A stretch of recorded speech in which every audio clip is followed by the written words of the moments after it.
So the Rockets are currently the top team in the league with 21 wins and 4 losses. So how are the Rockets dominating so far?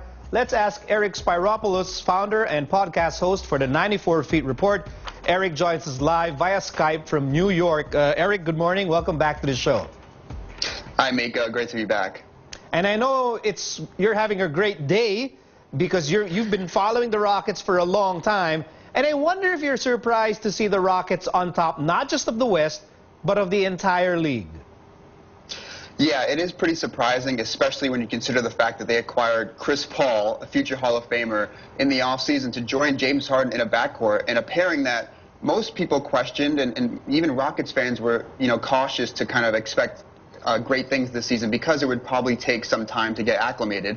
Of course, Chris Paul got hurt and missed 15 games of the season so far, so that allowed James Harden to kind of run things like he did last season. But even with Chris Paul back, they have yet to lose a game with Chris Paul in the lineup. They look great. Paul and Harden are coexisting perfectly fine, and they stagger them, so one of them is always on the floor, and that just leads to 48 minutes of great offense. And their other offseason additions like PJ Tucker and Luc Mbah a Moute have been great for their defense. What makes the Harden-CP3 combination work for you? Like when you watch them play, do you see that they're already comfortable playing alongside each other on the floor at the same time? Yeah, so far so good on that end. I mean, both Paul has taken somewhat of a back seat. He kind of, when he got hurt, he realized, this is James Harden's team. He's in his true prime. He is the MVP of the season so far, in my opinion, and in the opinion of many others.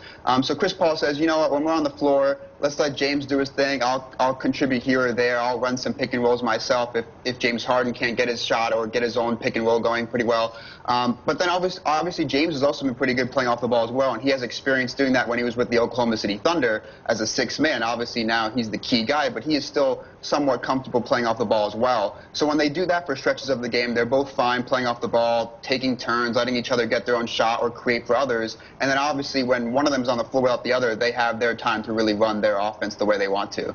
Is this Rockets team with Harden and CP3 now good enough to not just challenge the Warriors in the West, but to actually topple the Warriors from their lofty position in the minds of NBA fans?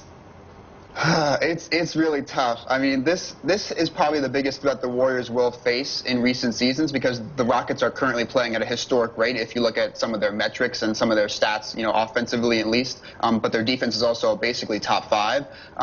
So this is a big threat for the Warriors, but the Warriors still have 4 All-Stars, and, they have just a system that they're used to playing with. They have, two-way players, while the Rockets are still relying on fairly one-way players like Mbah a Moute and Tucker, because in the playoffs, those players can play great defense, but you have to rely on them to hit their shots, too, because if they're not hitting their shots, the Warriors don't really have to guard them, and they can put more pressure and attention on James Harden and Chris Paul, and if the Warriors can smother Harden or Paul, that'll put a lot of pressure on guys like Clint Capella, Tucker, Mbah a Moute, Ryan Anderson, all these guys that really can't create for themselves. So relying so heavily on Harden and Paul will make it difficult. But I do think that the improved Rockets defense and, of course, their historic offense will put a scare and put a threat into the Warriors. And I think the Rockets could I'm fairly comfortable in predicting that the Rockets can push the series to 6 games, but I would not say that they can beat the Warriors just yet.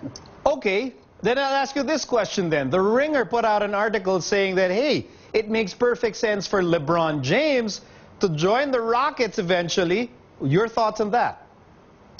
Yeah, I read the article and I kind of instantly tweeted out that I think the only way LeBron James will seriously consider the Rockets is if they can really push the Warriors to 6 or 7 games, because that way LeBron can say, oh, I can be the person that pushes them over the edge over Golden State. If the Rockets, get swept or lose in 5 games to the Warriors, I don't think LeBron really considers them, despite Chris Paul being a good friend, despite James Harden being an MVP candidate or potential winner at that point, because they're going to have to do a lot of roster manipulation to do that. They're going to, shedding a lot of salary in order to sign LeBron James. That could leave a depleted bench and not enough pieces around them, despite the fact that it would be a great big 3. You need to have some pieces around them. So I think the Rockets really have to threaten and push the Warriors to 6 or 7 games and have Daryl Morey do some, salary cap manipulation in order to really intrigue LeBron James to come to Houston. Eric Spyropoulos, founder, podcast host of the 94 Feet Report. Eric, thank you again for being back on the show. Always great to be on. Thanks, Mico.